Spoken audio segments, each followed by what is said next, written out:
대한민국이 드디어 노벨 물리학상 수상을 받게 될 발견을 해냈습니다. 이번 발견은 그 자체로 학계에 큰 영향을 줄 수준인데요. 수상은 기본의 징기기관의 발명 이상으로 현대 과학기술과 산업 양상이 세계가 뒤집어질 수 있는 대발명으로 평가받게 될 수준입니다. 이는 초전도체의 상용화와 관련된 전자기술 발전의 시작으로 인류사와 과학계에 엄청난 족적을 남길 수 있습니다. 하지만 이번 발견의 말들이 정말 많은데요. 관련 내용과 해외 반응에 대해서 알려드리겠습니다. 이석배 퀀텀에너지연구소 대표와 오근호 한양대 명예교수가 이끄는 연구진이 지난 22일 논문 사전 공개 사이트인 아카이브의 상온상압에서 초전 도성을 갖는 물질을 세계 최초를 만들었다는 논문을 발표했는데요. 연구진은 납을 이용해 아주 간단하게 상온에서도 초전 도성을 가지는 물질을 만들었다고 발표했습니다. 이는 방법 자체가 간단해 상용화되기 쉬워 현대 산업 양상이 뒤집어질 정도의 발견이라는 이야기가 많은데요. 수많은 연구진이 지금까지 상온 상태에서 초전도 현상을 발견하기 위해 연구했지만 번번이 실패했습니다. 과학계의 가장 큰 관심사 중 하나인 문제가 해결된 것인데요. 학계의 몇몇 학자들은 이번 발표에 대해 아직 중립적인 입장을 취하고 있습니다. 그 이유는 퀀텀에너지연구소의 논문이 아직 검증이 되지 않았다는 이유인데요. 해당 논문이 발표된 아카이브는 기본적으로 자신들의 연구 성과가 해당 학계에서 최초라는 것을 어필하기 위해 관련 과학자들의 동료 평가라는 검증을 건너뛰고 선공개를 하는 곳입니다. 현재까진 학술적 가치를 인정받는 곳은 아닌데요. 하지만 이 아카이브에서 대부분 문제가 되는 것은 연구 부정행위로 파문을 일으킨 많은 과학자들이 논문으로 떠들고 정작 실물을 보여주지 않았었지만 이번 초전도체 관련 발표는 실물에 대한 자료가 굉장히 많았는데요. 지금까지 많은 발표들과 확실히 다른 모습입니다. 이를 황우석 논문 조작 사건과 비교를 하는 경우가 있는데 한 미국 학자에 따르면 이번 발표는 그때와 다르게 과학자들에게 공개적으로 검증을 해달라고 요청한 논문이기 때문에 그동안 학계에서 벌어진 논문 조작 사건과는 결이 다르다고 이야기하였습니다. 한 미국인은 이러한 반응을 보였는데요. 이번 발표는 정말 세상을 뒤바꿀 수준의 발표다. 나는 이 발표가 절대 가짜라고 생각하지 않는다. 그들은 그들의 연구 결과가 빼앗길 것이 무서워 자신들이 최초라는 것을 증명하기 위해 먼저 논문을 올린 것이다. 이 논문을 보면 근거 자료들이 너무나도 자세하고 정확하다.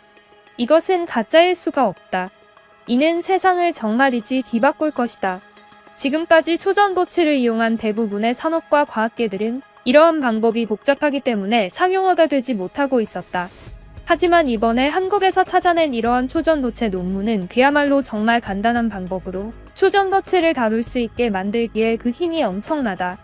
징기기관 이후 최고의 발견이라는 소리는 절대 과장이 아니다. 나는 이러한 학계에서 일을 한 지 거의 30년이 넘어간다. 하지만 나는 단언할 수 있다. 이번 발견은 징기기관이나 바퀴의 발명보다도 혁신적인 것이다. 세상은 이로 인해 바뀔 것이다. 가장 중요한 건 한국이 이러한 기술을 앞장서서 지켜내고 발전시켜야 한다는 것이다. 분명 다른 나라에게 떼끼고 탈취당할 것이 뻔하다. 선두주자는 선두주자로서 그 자리를 지켜야만 한다.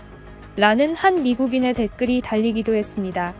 이 댓글 바로 아래에는 한 분노한 네티즌의 댓글이 달리기도 했는데요. 댓글의 내용을 보니 중국 네티즌의 댓글로 보였습니다. 댓글의 내용은 이러했는데요.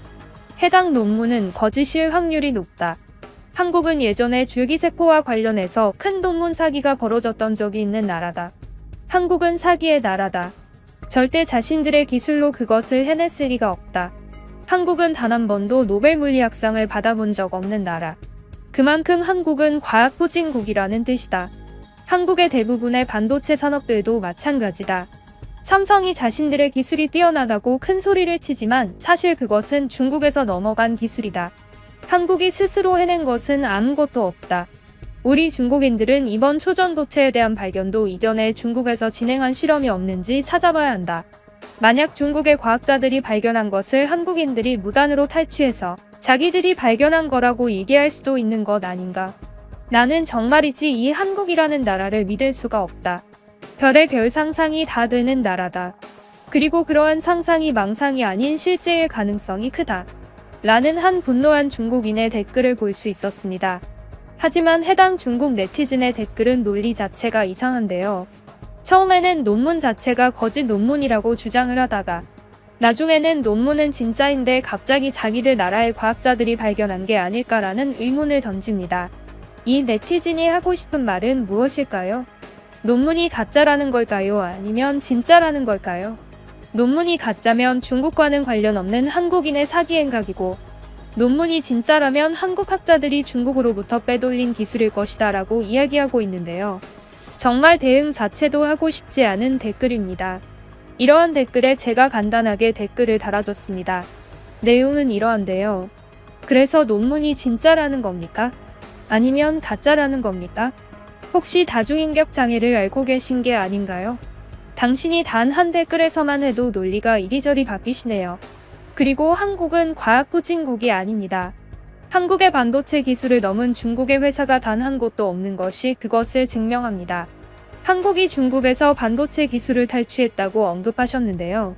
사실은 중국이 한국에서 반도체 관련 기술을 탈취하고 있습니다. 그러한 사실은 전 세계적으로 알려져 있습니다. 단순히 한국뿐만이 아닌 여러 나라 회사에 해킹을 해서 해당 기술을 탈취하고 있는 것이 중국입니다. 라고 제가 댓글을 달아줬습니다. 이번 초전도체 관련 논문에 대한 전 세계적인 관심은 뜨거운데요. 아까 말씀드린 중국 네티즌의 반응에 담긴 시기와 질투를 보면 이번 발표가 얼마나 대단하고 뜨거운 관심을 받고 있는지 느낄 수 있습니다. 사실 이번 발표를 논문 검증 없이 아카이브에 올린 해당 연구소의 행동은 현명한 것인데요. 만약 논문 검증을 먼저 받게 된다면 누군가가 해당 논문의 내용을 쉽게 탈취할 수 있습니다. 만약 다른 연구소에서 해당 논문을 탈취한 뒤에 먼저 아카이브에 올려버리면 논문의 최초 작성자는 새로운 연구소로 인정될 가능성이 생기는데요. 그러기에 학계에서는 논문 검증 없이 아카이브에 먼저 올리는 것을 최근 들어 자주 하고 있습니다. 그러기에 논문 검증받기 전에 아카이브에 올린 행위에 대해서 의심하는 것은 과한 억측이라고 주장하는 여론이 많은데요. 이번에 올라온 논문의 취지도 많은 학계의 학자들에게 논문 자체를 검증할 수 있게 올려져 있기 때문에 해당 논문에 대한 신빙성은 높은 상황입니다. 이러한 상황에 대해 뉴욕타임스에서는 케네스 첸 기자가 소개했는데요. 이석배가 이끄는 퀀텀 에너지 연구소에서는 이번 일을 잘 이끌어 나가서 세상을 바꾸는 좋은 영향력을 끼쳐줬으면 좋겠습니다. 다른 나라의 기술 탈취를 당하지 않게 기밀 유지를 잘하고 선두주자로서 연구를 멈추지 말아줬으면 좋겠네요. 지금까지 뉴스품의 안기자였습니다. 유익하게 보셨다면 좋아요는 안 눌러주셔도 되지만 구독을 꼭 눌러주시기 바랍니다. 감사합니다.